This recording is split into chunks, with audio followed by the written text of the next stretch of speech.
The Atheist Debates Patreon Project presents Viewer Questions, April 2020. Hey everybody, how are you doing? I understand we're going through an incredibly difficult time. There's been a lot happening here.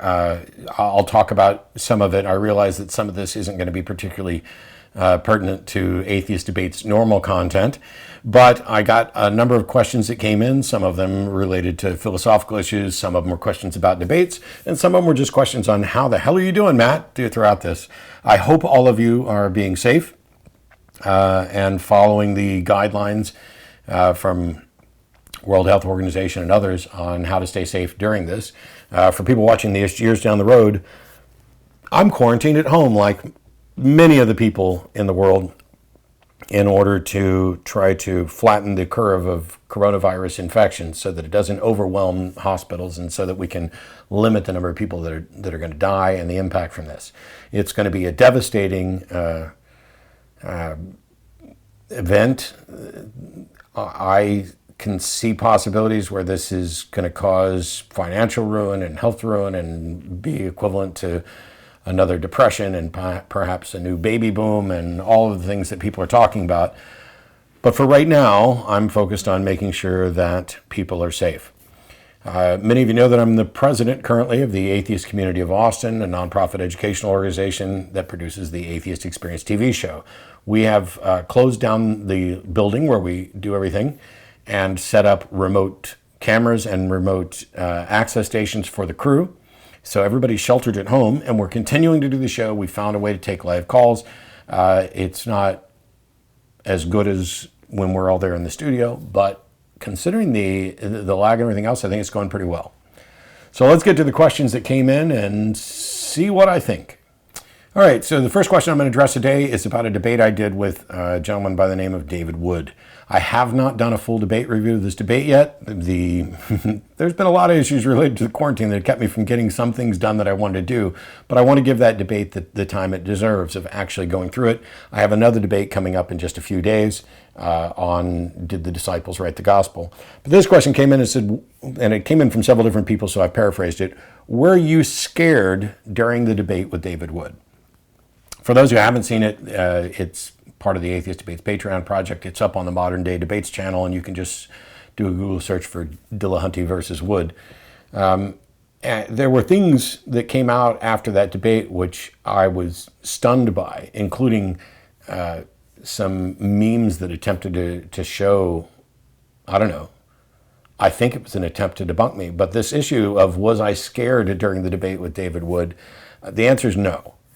I had met him once before when he debated Eric Murphy. I was familiar with his backstory. I knew that I was dealing with a psychopath, and I'm not using that as a pejorative. I'm using that as a factual description in the same way that David does. He is, not was, is a psychopath. His acceptance, he credits the change in his behavior or his ability to not fall into those patterns of violence with human beings having value because there's a God. So when I sat there, even when, and you can watch his face kind of change when he talks about violence in a seemingly joyous, almost ecstatic kind of frame of mind, where I had asked, if you stopped believing in God, do you think you would, be running around killing people? And he kind of said yes. And he backed off of that a little bit and suggested that, at least he would want to punch people, the violence sort of it. Now, I was sitting there with a moderator between us. We were in an empty room, just the three of us, because this was at the very beginning, before any legal quarantine had been imposed. But I had already been in self-isolation for 2 weeks, or no. I was about to start 2 weeks of self-imposed isolation when this went on, but we were already taking precautions. We couldn't use the ACA building for this debate, so we did it in another venue. I wasn't scared because, but I do understand the question, the concern about this. First of all, he was live. We live streamed it. We were in a public place in a hotel, in a meeting room in a hotel. There were three of us there. He's there to defend a moral view, to talk about how God fixed him from being a psychopath. Didn't fix the psychopathy, fixed the tendencies of actions that he would take on behalf of that. There were a lot of reasons that I think it would have prevented him from doing anything to me, not the least of which is that he thinks I'm wrong. And he probably, in an arrogant sense, kind of pities me because, let's be honest, in a somewhat arrogant sense, I kind of pity him. Here's a guy who was born with a condition that needs and deserves treatment, that I cannot even begin to imagine how difficult it is. And it may be that it's not difficult at all, that there's something peculiar about being a psychopath, that there's nothing difficult about it in the slightest. It's just like, screw it, I don't care. I'm going to do whatever. I'm going to do this, I'm going to do that. There's no consequences. Life is just life, and eventually it's all going to end. And so none of this matters at all. It seems to me an incredibly myopic view, and in his case, it is trumped by his belief in God. Not that he could be wrong, not that the value of life is in living it. This nihilistic view that because something ends, it has no value, ignores the entirety of what has value. We went over this a little bit in the debate, and it seemed to just not make any headway. So in the debate review, I'm going to go through what we both said and talk about that. But was I afraid during that debate? No. Actually, I was more afraid after the debate, because as soon as we were done, like just before the Q&A, I got a note from my girlfriend to say that she had a week prior, or 5 days prior, been in contact with someone who had now come down with symptoms. And this put us in a position of saying, oh my gosh, have we been exposed? And essentially that debate was, I believe, on a Monday afternoon. And I left that debate. I immediately went home and pretty much entered self-quarantine for 2 weeks. And then just about the time I left quarantine, that's when the Austin stay-at-home order came in. So I've basically been at home, after Alice left, alone, and hadn't interacted with another human being within 6 feet in, since then until this past week when a friend's living condition got so bad that she had to move into the guest room. Although we haven't hugged or touched or anything else. So, but no, I was not scared of what David would do, because I have at least a reasonable confidence that A, his God belief would keep him from doing it, and B, more importantly, all of the aspects of that situation. It would be like going up to win a prize for pacifism and then punching somebody in the face when you get it. Assuming it's not done as just a joke, it's about the worst thing you could do, and you recognize that. So even if you're somebody, this is what Dexter does in the series, essentially, is let me come up with some justification to where I'm not doing something bad, but I get to still enjoy my predilections for certain things. So no, I wasn't afraid of that. Yes, I plan on doing the debate review probably next month. I probably will post the debate that I'm doing in a few days, along with 2 reviews, all in the month of May, because we'll focus on that.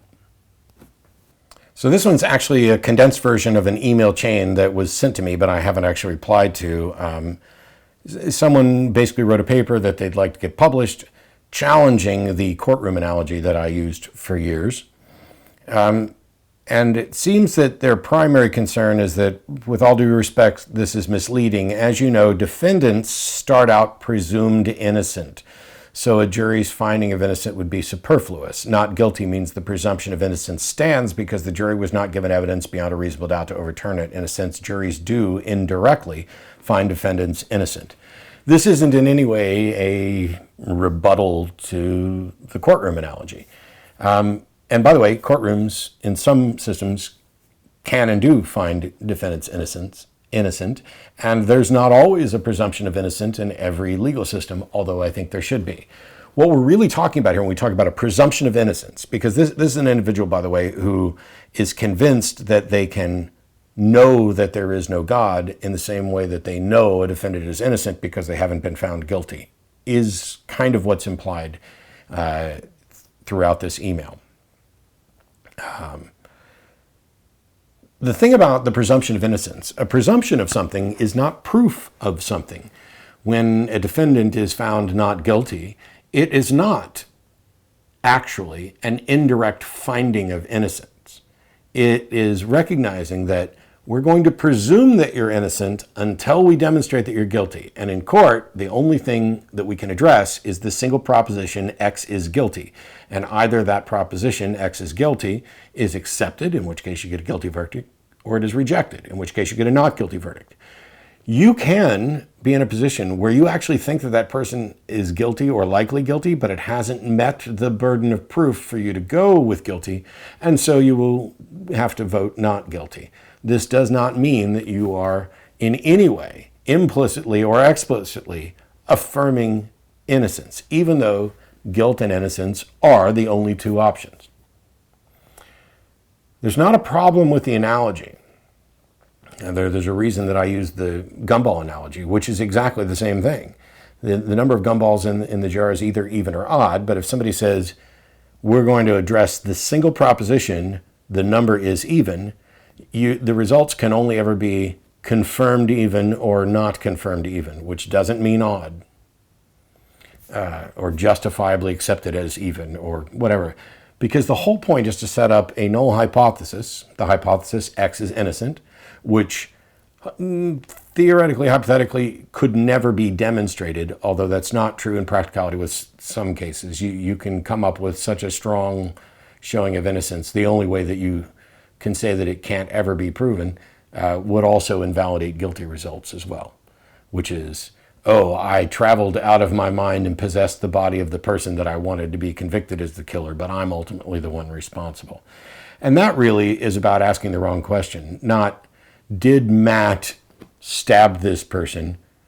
The question should be, is Matt responsible for stabbing that person? And that's something that just may effectively be impossible to ever prove. So we begin with a sort of null hypothesis. The defendant is innocent. And that establishes what the burden of proof is. We need to prove that the defendant is guilty. And all the way up until we meet that, the presumption of innocence stands, not actual innocence. And I would agree that when we look at, the God proposition, if the proposition is some God exists and people accept it are theists, and people who don't accept that are atheists, non-theists, weak atheists, however you want to label that, if that's the case, then we are not demonstrating that God doesn't exist, or that we believe God doesn't exist, or that we know God doesn't exist. None of those things.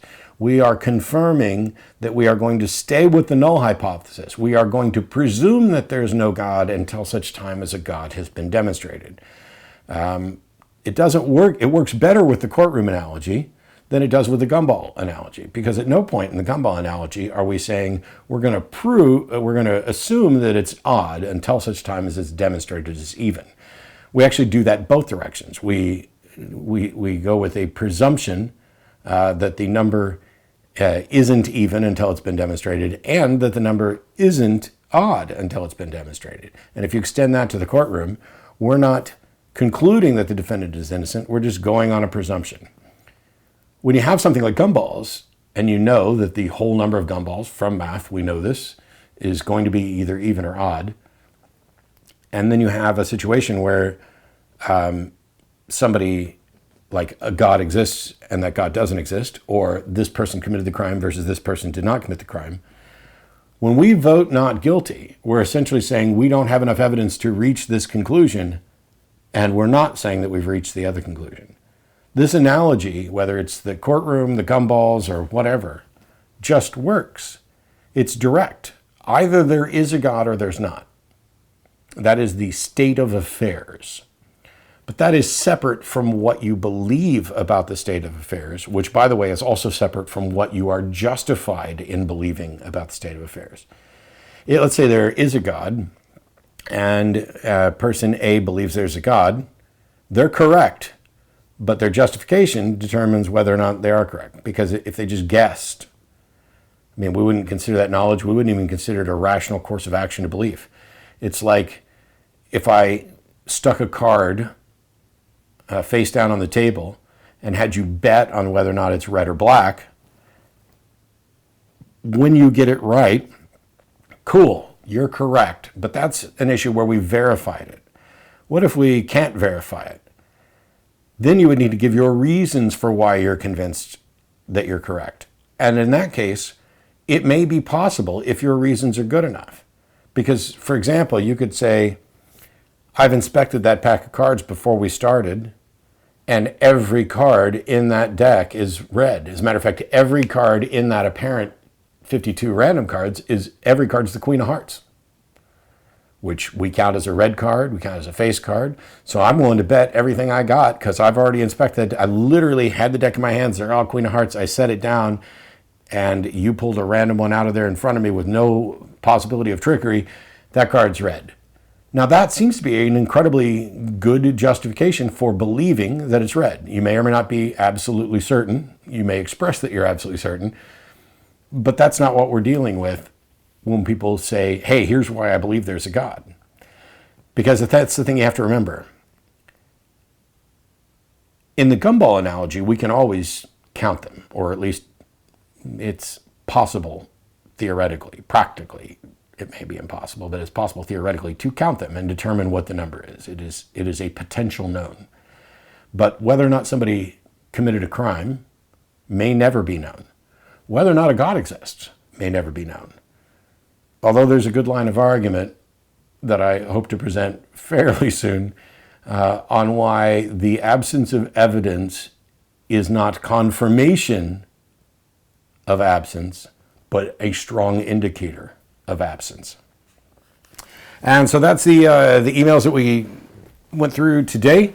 Thank you to everybody who supports this channel on Patreon and watches on YouTube or stops by my Twitch stream to interact there, twitch.tv/MattDillahunty, where I stream games and take questions. If you want your questions read, well, you can consider becoming a patron. You can email.